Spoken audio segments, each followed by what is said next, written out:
la abundancia de informaciones en la prensa sin réplica de mi parte y anunciarles además una serie de datos nuevos, de situaciones. He querido conversar con ustedes en la noche de hoy. Empezamos por este cuadro, que es la noticia positiva, muy positiva, que tiene que ver con los datos del DANE dados hoy sobre empleo. Como ustedes pueden ver, de octubre del 2024, solo comparamos con el año pasado, a octubre del 2025, pasamos una tasa de desempleo tal como se establece en las estadísticas colombianas del 9,1% al 8,2%, casi un punto completo, en un año. Segregado en lo que se llama tasa de ocupación, o sea, del 100% de la población en edad de trabajar, ¿cuánta se ocupa? De la tasa general de participación, es decir, de todos los que quisieran estar trabajando o no trabajando, los que se ocupan es 59,7 en octubre del 2025, hace un año era 58,1. Es decir, que la tasa de ocupación en un año creció más de 1,6% porcentual de la población colombiana, lo cual es un dato espectacular. La tasa general de participación, este dato casi no lo dan en la prensa, pero es clave que se entienda por la ciudadanía, es todas las personas que quisieran trabajar, hombres y mujeres de diferentes edades. Cuando más gente quiere trabajar es porque se está estimulando el trabajo. El deseo de tener trabajo crece. Y entonces pasó en un solo año, de octubre del 2024, de 63,9, casi 64, a 65, un punto porcentual. Este punto porcentual en un año es de muy alto crecimiento. Ahora tenemos 65% de la población que desea trabajar, se llama tasa global de participación, logra ocuparse el 59,7, es decir, apenas nos faltarían 6 punticos del total de la población para que todas las personas que quieren ocuparse se ocupen, pero tenemos una tasa de desempleo que todavía es del 8,2, pero es la menor en más de una década, es la segunda menor, la menor es 8,1 en todo el siglo. Solo alcanzamos tasas bajas cuando el precio internacional del petróleo era de más de $100 por barril, temas que hoy no existen, y sin embargo, sin que exista eso, hemos logrado que la economía real de Colombia, la agricultura, la industria, la que produce riqueza real y sostenible, esté logrando alcanzar esas mismas tasas bajas de desempleo que existieron en el año 14 y 15 de este siglo, y yo creo que el mes entrante será la más baja de todo el siglo. Es un éxito indudable de nuestra política económica que se debe a que dejamos de ponerle prioridad al petróleo y al carbón y le dimos toda la prioridad, las locomotoras económicas, a la agricultura, a la industria y a los servicios. Voy a pasar el siguiente cuadro, es la misma, pero ustedes pueden verlo a lo largo del tiempo, desde el 2017 al 25, altísimo el desempleo en la época del COVID, no era necesario que fuese así, pero así fue en Colombia, en el 2019-2020, y mire cómo hemos bajado al punto que desde el 17 la tasa de desempleo más baja y podríamos colocar desde el año 2000, y encontrarían que solo hay una muy similar, 8,1 en todo el siglo. Este es un éxito del gobierno del cambio. Aquí lo más importante de este éxito económico, que espero sea mejor el mes siguiente y en los meses que me quedan, es mostrar cómo este 8,2%, ni más ni menos en términos de personas, significa 1 millón de empleos creados desde hace un año a la fecha. En un año, 977,000 empleos. Claro que hay empleo informal, pero en el empleo formal, la vanguardia la tuvo la agricultura, la industria y las actividades que tienen que ver con el cuidado y los servicios públicos en Colombia. Bien, voy a pasar a un segundo tema con rapidez. Ya este es de lo que nos plantea la agenda mediática, que necesita una explicación muy especial del presidente a ustedes. Voy a hablar de la infiltración del Estado que se viene pregonando, tema que yo mismo debatí cuando los paramilitares literalmente gobernaron a Colombia. Ustedes ya ven hasta qué punto incluso en las familias presidenciales entró este fenómeno que desató un genocidio en Colombia. Lo que voy a demostrarles aquí, a partir de las mismas informaciones que la prensa ha tratado de mostrar como escándalo contra mi gobierno, es lo que hemos desarrollado nosotros en nuestras investigaciones. Bien, ¿qué es lo que se ha dicho en la prensa? Básicamente voy a coger dos temas, Caracol, periodista Calderón, y el tema, el tiempo. En el tema del tiempo encontramos que se muestran unas grabaciones, un señor, otro señor. Se dice que allí se estaría comprobando cómo oficiales de la policía le dicen a un señor de nombre Wilmar que prácticamente le ayude a mantener el puesto, como si yo le estuviera haciendo caso al señor Wilmar, que sí es miembro del DNI. Yo tengo diferentes fuentes, no conozco a todas las personas, en donde trato de construir la valoración que tengo sobre los miembros de la fuerza pública. Trato de acertar, pero para ello no puede ser una corazonada mía, no los conozco. Tengo que ir a ver si hay antecedentes judiciales, si en la Procuraduría, si en la JEP, si hay investigaciones de tipo disciplinario, si en diferentes fuentes de inteligencia se tiene algún dato que haga que sea riesgoso ascender o mantener cierta persona. Wilmar apenas pertenece a una de esas agencias que hace valoraciones sobre el particular, no necesariamente hago caso, no, pero me pareció interesante en el artículo del Tiempo, pues descubrir la mentira. Porque en la conversación entre ese señor que es el señor Kitian, que perteneció a inteligencia de la policía, que sigue actuando activamente, y otra persona que descubrimos quién es, que ha declarado, que podemos demostrar perfectamente, no es el señor Wilmar. Entonces le pedí al Tiempo que rectificara, le han pedido a otras personas y no lo ha hecho. La otra persona nada tiene que ver con nosotros, es una conversación entre particulares. Lo interesante es ver por qué grabó uno de los integrantes de esa conversación, por qué lo pasó a otro órgano de inteligencia y se lo pasaron a la prensa. Porque tenían la intención de perjudicarnos como gobierno, cuando esa conversación nada tiene que ver con el gobierno de Gustavo Petro. Es un tema mucho más denso que dará que hablar, pero quiero señalar que el Tiempo dijo mentiras. Y en la medida en que dijo mentiras, hay que preguntarse si lo que siguió allí es cierto, medio cierto, o también son mentiras. Y en esa medida hemos mirado algunos chats que se publicaron en pantallazos de la televisión, asumiendo solo información pública, no de la investigación que debe ser de la Fiscalía. Se colocó en un programa de inteligencia artificial y resultó que no eran copias de los chats. Eran conversaciones construidas artificialmente, puede obedecer a una prueba o no, pero no son los chats. Y es el segundo tema que me pareció, digamos, de desconfianza. El Tiempo en esta información no ha rectificado y le pido a nombre de mi gobierno, rectifique por favor, porque su información fue falsa. Ahí no se vincula al señor Wilmar en esas conversaciones que ustedes dicen que sí es la voz de ese señor. Es fácilmente comprobable. Tenemos la declaración de la persona que dialoga. Ahora, ¿por qué el oficial Kiltian grabó esa conversación o lo grabaron y por qué pasó a otros organismos de inteligencia de la policía y por qué a la prensa, no a nosotros? Yo soy el comandante supremo de las fuerzas militares. ¿Qué hay en el medio? ¿La intención de golpear políticamente al gobierno porque estamos en épocas electorales? Pues yo creo que sí. Y entonces tenemos que develar, no que oficiales retirados quieran tomar posiciones políticas, están en su derecho, pueden ser afines o no afines, es su libertad. Lo que debemos investigar es si en aras de tratar de construir una nueva presidencia que permita el reingreso de oficiales de diferente graduación en la policía y en el ejército y en la fuerza pública, se está haciendo política con armas de tipo judicial que no son correctas ni pueden establecer una investigación real de lo que pasa en Colombia en torno a la seguridad. Ponen en riesgo la seguridad. Y aquí voy al tema de Caracol Televisión, de diferentes temas que salieron públicamente, y me preocupa uno fundamentalmente. Allí X personaje, que no sabemos si es propiamente de las conversaciones incautadas al señor Calarcá, en el momento de su captura, todos los miembros de la captura al lado de Calarcá, miembros de esa organización, siguen hoy capturados. Solo él tenía el estatus de gestor de paz. Se han mantenido conversaciones tratando, uno, de sacar todos los menores de edad, dos, de que se respete las comunidades donde se asientan, tres, de salvar la selva amazónica, y de esto ya hablaremos la semana entrante porque ha concluido finalmente ese proceso de negociación y presentaremos públicamente los resultados. Lo cierto es que todas las personas que fueron capturadas allí, excepto este señor, siguen capturadas.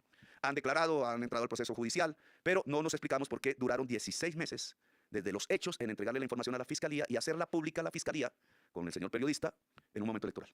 Y entonces me puse a pensar qué podría estar sucediendo. Y resulta que allí aparece y públicamente se dijo una conversación donde se menciona al general Huertas. Y se le hace ver cómo el gobierno de Petro está siendo infiltrado por Calarcá a través del general Huertas. Bueno, tengo que informarles, el general Huertas no hacía en ese momento parte del gobierno de Colombia. Fue general en el gobierno pasado y lo sacaron del ejército en el gobierno pasado, en el año 2021. Para el 2022, para el 2023, para el 2024, para buena parte del 2025, el general Huertas no hizo parte de nuestro gobierno. Porque entonces, en esos hechos que acontecieron el año pasado y antepasado, se le coloca en esas conversaciones y se le asigna ese hecho como si nuestro gobierno estuviera infiltrado.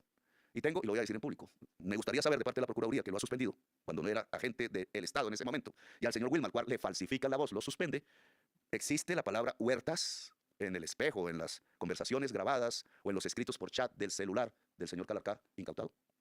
Porque si no existe la palabra Huertas, estamos ante otro problema. Y se explica por qué se demoraron 16 meses. Y es que podríamos tener el indicio de una fuerte infiltración a alto nivel en las operaciones que ha desarrollado el gobierno y en el Ejército Nacional, que aún está por descubrir. Y que demorar 16 meses nos afectó operacionalmente y que decirlo ahora en elecciones nos afecta, obviamente, políticamente. Creo que hay que preguntarse por qué demoraron una información, trátese del general Huertas o de un general diferente, o no está la palabra general, 16 meses sin avisar al gobierno, poniendo en riesgo todas las operaciones que hemos desarrollado contra los grupos armados organizados, de los cuales incluso los últimos bombardeos que ustedes conocieron, de los que van 12. Son más de 1000 operaciones. Esto no tiene explicación para mí y demando como presidente de la República una explicación seria que se puede encontrar fácilmente en la investigación forense que haga la Fiscalía. Ahora bien, si pasamos hacia otros sectores de la discusión nacional, pues allí en esas mismas conversaciones que aparecen filtradas en la prensa, se habla de algo que me parece muy importante porque se asigna que para convencer al señor Calarcá, ese general le ofreció abrir una empresa de seguridad privada, acoger sus armas, camuflarlas como armas legales y entonces ese era el consejo y por tanto la impresión ante la opinión pública de este gobierno está infiltrado al punto que le pueden hacer una empresa de seguridad privada y cobijar armas de criminales. Yo tengo que decir que eso es mentira porque el único gobierno que ha descubierto que se ha usado la Superintendencia de Vigilancia de Colombia, institución del gobierno nacional, para armar criminales es el mío. Lo hice como parlamentario cuando hablamos de las Convivir y el origen del paramilitarismo. La Superintendencia de Vigilancia y Seguridad de esa época entregó 20.000 armas a las Convivir y no se recuperó ninguna, pasaron a ser las armas oficiales del paramilitarismo. Pero después de mi denuncia, que está en el debate del año 2007, que costó el exilio a mi familia y sucesos que se están dando hoy, como el apresamiento del jefe de los 12 apóstoles, que era un grupo de limpieza anterior a las Convivir, volví a hacer una investigación sobre este tema.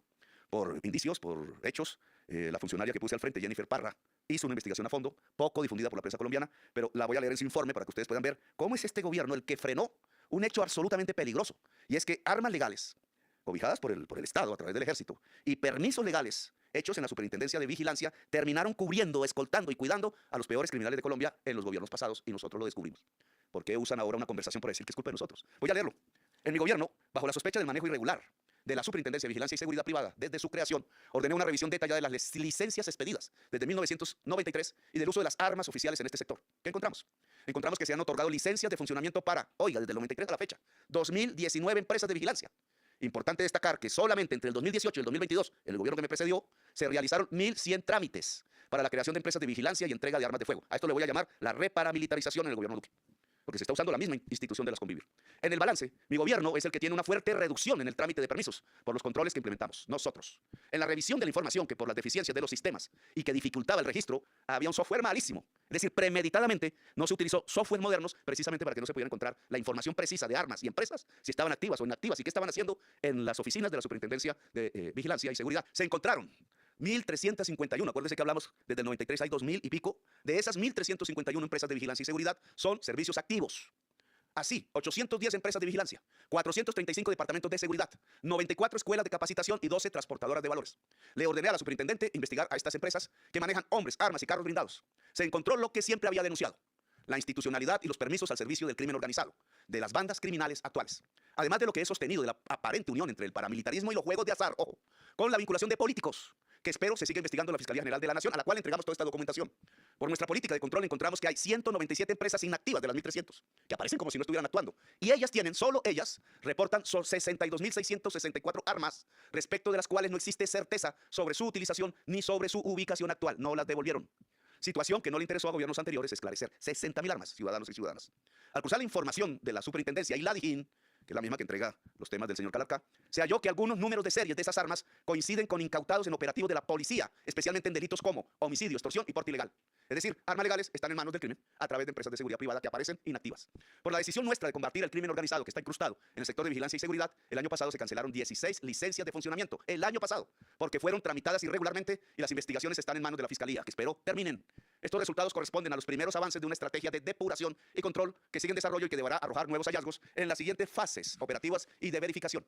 En el trabajo, la Fiscalía General de la Nación, articulado con la Supervigilancia, fueron capturados, ojo, los representantes legales de 3 empresas de vigilancia: Sara Limitada, Securbel Limitada y Pretoria Limitada. Usaban las empresas como fachadas para entregar carnets a miembros de organizaciones criminales. Entre esos beneficiarios estuvo alias Terror, cabecilla del Clan del Golfo en el Magdalena Medio. También alias Pichi Belén, uno de los presuntos jefes de la organización criminal, La Oficina, por mencionar algunos casos. En el proceso penal a una de esas empresas se les aplicó la extinción de dominio y los bienes están hoy en manos de la SAE. Y la Superintendencia de Vigilancia se ha constituido como víctima en demostración de la defensa y el deber de actuar del Estado. También en acciones que nunca ningún gobierno había hecho. Ojo. La Supervigilancia realizó operativos a 5 empresas de vigilancia en Barranquilla, que es un centro de esta actividad, con operaciones en toda la región Caribe. Se encontró que los escoltas, socios y representantes legales estaban vinculados en investigaciones de la justicia contra organizaciones criminales por delitos como homicidios, extorsión y hurtos. La violencia en Medellín viene de este tipo de organizaciones. Estas 5 empresas, legales, inactivas, descubiertas por el gobierno Petro, reúnen 696 hombres en personal operativo, 21 vehículos automotores y 483 armas. En las investigaciones participaron la Policía Metropolitana de Barranquilla, la Dirección de Crimen Organizado de la Fiscalía General y la Procuraduría General de la Nación. También en estas acciones de control se han suspendido 4 licencias en Bogotá a empresas presuntamente vinculadas al lavado de activos. Estas acciones afectan intereses criminales, políticos y económicos y, por supuesto, a algunos sectores no les interesa que esto se conozca. Están detrás de la idea de hacer aparecer que este gobierno, que es el que está descubriendo las empresas legales de seguridad con vínculos oficiales con políticos y dentro del Estado, arrodilladas y al servicio de las organizaciones criminales y grupos armados organizados, es el que está promoviendo este tipo de infiltración dentro del Estado. O son los mismos que son beneficiarios de estas operaciones, que no voy a llamar paramilitares, sino paraestatales, el crimen con poder político, las que quieren destruir este gobierno para retornar a lo que hacían en los gobiernos anteriores. Bien, esto se deduce hasta ahora de lo que Caracol puso en contra de nosotros, insinuando que estamos infiltrados por la FARC. La FARC dejó de existir con Santos. Lo que hay son grupos narcotraficantes armados. Y si alguna posición ha tenido Petro en las últimas 2 décadas en la lucha frontal y a riesgo de su propia vida y de su familia contra los narcotraficantes por tomarse el Estado y desarrollar desde allí un genocidio contra el pueblo colombiano, ya tienen ustedes un hermano de un presidente preso por haber hecho eso.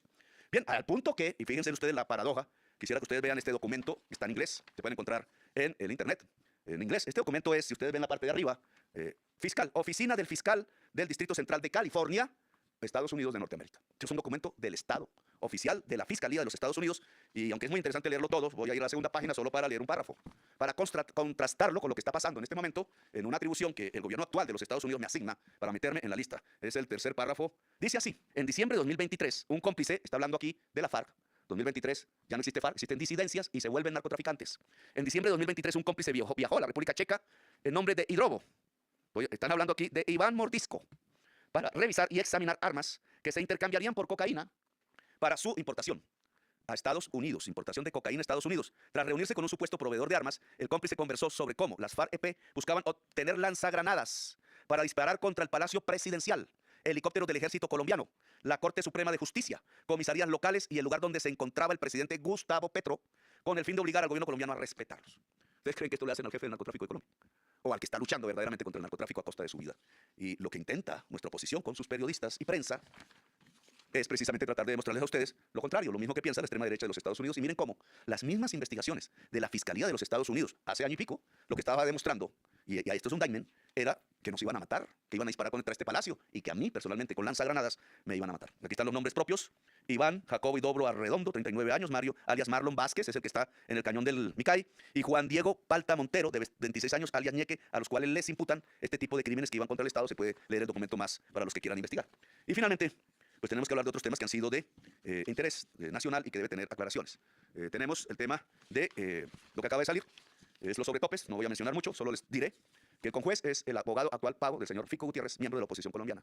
Nos está juzgando nuestros rivales políticos. Nosotros no admitimos eso. El juicio contra cualquier conducta política de un movimiento debe ser de acuerdo al principio universal del juez independiente, neutral y no de nuestra propia oposición, que lo que quiere es hacer un golpe de Estado. Porque, y lo descubrieron ellos mismos, ni hay un solo peso del narcotráfico en mi campaña, lo hubieran hoy perfectamente explicado y proyectado a la opinión pública nacional, ni uno. Ni tampoco hay sobretopes. Porque lo que han hecho con los sobretopes, y no se leyeron ninguna de nuestras defensas, es poner un acto que es después de la campaña electoral. La campaña electoral termina un día antes de que usted deposite el voto, se cierran las urnas a 1 hora, y cuando viene el festejo del triunfo, estamos lejos de la campaña electoral. ¿Por qué pusieron el valor de ese festejo que hizo la militancia por ganar, cuando ya se contaron los votos como parte de la campaña, para hacerla ver como sobretope? O los testigos electorales. Oye, si los testigos son un derecho de la ciudadanía para que no se roben los votos, nos iban a robar centenares de miles en las listas al Senado de la República en ese momento. Ese es un derecho ciudadano, es después de la campaña electoral, se acaba un día antes. ¿Por qué colocan esos costos como si fueran sobretopes de la campaña nuestra? ¿Por qué Caracol Televisión, de nuevo, que puso una factura a la cual le pagamos por publicidad, pero se cometió el error de que la pusieron en la primera vuelta por las fechas y en la segunda también? Y no se pagó obviamente 2 veces, pero sí las facturas hicieron sumar los topes en una y otra, un simple error contable, y lo colocan sin leer siquiera la defensa como sobretope. Y finalmente, ¿por qué? Que es la otra circunstancia de que hablan de sobretopes, una donación de sindicatos de trabajadores, maestros una, trabajadoras del petróleo uso, otra, FECODE y uso, la hacen ver como sobretopes cuando todos los partidos de la derecha colombiana a las que derroté tenían en el mismo momento donaciones, pero no de sindicatos, sino de los patrones, de los banqueros, de las corporaciones empresariales. ¿Por qué la de los sindicatos es sobretopes? Que son donaciones a partidos conforme a la ley colombiana. ¿Y por qué las donaciones de los banqueros y las corporaciones de empresarios y las Keralty, etcétera, no? Porque los unos son ricos y los otros son pobres. Porque los ricos apoyan a la extrema derecha y los pobres apoyan y los trabajadores al progresismo. Pues así nos colocaron las donaciones de sindicatos a partidos, no a la campaña, como sobretopes de la campaña. No aceptamos esto. No creemos que un conjuez de Fico, abogado de Fico, nos tenga que juzgar a nosotros, y ya esperaremos que la justicia aclare debidamente esta falta de garantías electorales. Los mismos que no dan personería jurídica a quien me eligió son los mismos que entonces cogen a abogados de la oposición y a magistrados de la oposición de esa entidad a decir que sobrepasamos los topes cuando todo está perfectamente ubicado. Finalmente, los aviones, que es este papel en inglés que ha sido profusamente distribuido por la prensa nacional, por periodistas, por líderes de la izquierda, está en inglés, obviamente es difícil para la ciudadanía, pero tiene 2 conceptos. Aquí esto tratan de decir que aquí se demuestra que los aviones F-16 norteamericanos eran más baratos que los aviones Gripen suecos, y nosotros firmamos con Gripen. Pues no, lo que presentaron es una carta que se llama P y A, como dice al principio, precio y capacidad. Ese P y A no es un precio oficial, es como cuando ustedes les van a vender un carro Jeep, voy a poner, no hablemos de marcas, un carro campero de esos, y entonces le dice, uy, qué barato en la propaganda, y cuando van a ver, pues tiene que poner la silla, tiene que poner el cuero, tiene que ponerle no sé qué, tiene que ponerle la cabina, tiene que, etcétera, y el precio final le sale el doble. A todos nos pasa, nos engañan con eso, pero aquí no exactamente un engaño, sino es el precio inicial de los aviones sin nada adicional. Y no es sino una oferta no vinculante. Se podría haber comenzado por ahí, esto lo entregaron en noviembre del 2022, yo apenas me estaba instalando en el gobierno, pero se diferencia, y aquí la mentira de la prensa colombiana y de la derecha colombiana, con otro instrumento, y ahí lo dice, la LOA. Letter, allá donde está subrayado, no voy a pronunciar en inglés porque ustedes saben que no hablo mucho, pero aquí dice, el precio y la capacidad PIA provee datos no válidos para propósitos que es preparar la letra de oferta y aceptación, LOA, que es así. Adecua el presupuesto final y sobre esas que se hace el negocio. Aquí cogieron la PIA y la confundieron con la LOA, disculpen la confusión. Abajito, letra muy chiquita, lo dice perfectamente. El tema es como un dirigente de izquierda no, un dirigente de extrema derecha que quiere gobernar al país, o un periodista que se supone debe ser serio con la información, coge esta carta y la hace aparecer como la prueba de que nos robamos un poco de plata comprando aviones modernos, nuevos y listos para el combate que se necesita en Colombia. No, señores. Ustedes, discúlpenme, ustedes, señores, que han gobernado este país durante siglos, no fueron capaces de cambiar una flota vieja israelí de 50 años. Tuvieron no sé cuántos gobiernos desde entonces. No fueron capaces porque no pensaban en la vida de los pilotos, ni en la vida de los soldados, ni en su comida, ni en nada por el estilo. Querían muertos y muertos. Y llevamos 50 años en violencia también. Y entonces ahora que este gobierno progresista, al que decían que iba a humillar a las Fuerzas Armadas, que le iba a quitar la moral, decide cambiar la flota, no lo hicieron ustedes, lo hicimos nosotros, y coge los mejores aviones nuevos. Nosotros cuando vimos esto, le pregunté yo al embajador de los Estados Unidos, el señor Palmiera, que hacía, oiga, ¿dónde está entonces el valor de F-16 nuevos? Y empezamos a hablar. Nunca hubo eso, porque siempre ofrecieron F-16 de segunda y tercera mano. Y yo no voy a poner los pilotos de Colombia, con todo su entrenamiento, su valentía, hijos de Colombia, en unos aviones que se pueden caer. Solo porque nos venden chatarra y nos vieron cara de pendejos. Con el perdón de ustedes. Yo quiero armas que sirvan, nuevas. Y como no hubo F-16 nuevos, ni un LOA, no una carta de intención inicial, y hubo otras de otras empresas, escogimos la mejor. La Fuerza Aeroespacial Colombiana puede tener la certeza que los técnicos que decidieron que ese avión servía magníficamente a Colombia, el avión Gripen que se compró, pueden tener seguridad que, primero, ni un dólar robado, y segundo, la máxima eficiencia tecnológica para el combate. En Colombia, ojalá no haya más combates en Colombia, ojalá haya paz, pero la paz no se logrará, sino primero con voluntad de hacer la paz. Y no lo voy a discutir, yo sí quiero hacer la paz. Me parece que nos ahorramos vida de menores, vida de soldados, vida de policías, vida de campesinos, vida de gente que está uniformada al otro lado, vida. Y entonces la paz es necesaria. Si el señor ese, ya olvidé el nombre, el del grupo de la FARC disidente, decide hacer la paz, hablamos. pero hay que sembrar la selva de nuevo, pero no hay que meter niños otra vez en el combate, pero hay que apoyar el que la comunidad tome decisiones libres, pero hay que buscar zonas donde se vayan a dejar las armas. Y si eso es, bien. Si no, las mejores armas en manos de la fuerza pública para defender los derechos y las libertades de la ciudadanía. Eso es lo que hemos hecho. Aquí no estamos robando. Aquí tienen ustedes, por fin, después de medio siglo, una flota decente, poderosa, de alta tecnología para la defensa de Colombia. Gracias, muy amables.